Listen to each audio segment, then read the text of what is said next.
Journalist David Kirkpatrick writes and reports about social media for the Daily Beast. He's also the author of The Facebook Effect, the inside story of the company that is connecting the world. David Kirkpatrick joins us tonight from New York. David, thanks for joining us. How you doing, sir? Good to be here, Don. Thanks for having me. So is it really a double-edged sword here? Because I heard Mr. Gonum, who started the Jan 25th pound thing on Twitter, and he really said, I credit Facebook. I have to give a lot of credit to Facebook. I want to meet Mark Zuckerberg. What do you believe about that? Well, I think the odds are in the favor of the individual in the era of Facebook. So even though it is a double-edged sword, I think we are going to continue to see enormous changes in the world because Facebook effectively gives every individual a broadcast platform with all kinds of viral distribution that's possible if they say the right message at the right time.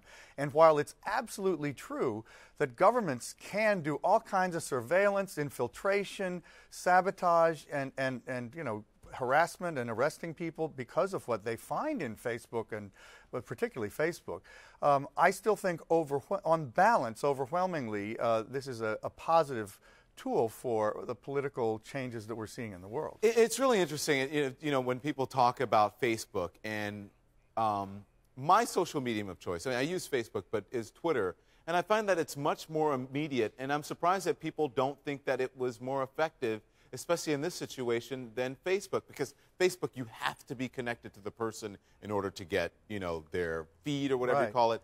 Twitter, it's out there for everyone to see, and it's instant. But that's exactly why Facebook was more important. See, for people like you and me, Don, who are public people, in effect, or journalists, Twitter is a natural thing for us to use, and we can fairly easily accumulate followers. But the ordinary person doesn't, by sort of natural order of things, have a lot of followers on Twitter.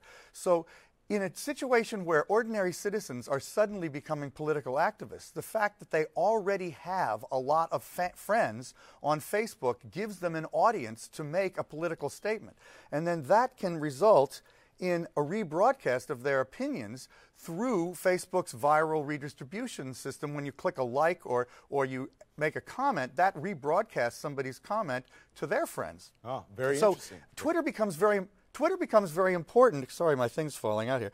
Twitter becomes very important after the revolt begins because political leaders, media figures, all are using Twitter, and it's hugely valuable. But until you have a bunch of followers, Twitter doesn't matter. Facebook allows someone to join just to meet their friends at the mall, but then when they begin to have a political opinion, they can use it. Okay, let me ask you this, then, because during Iran, social media, very important.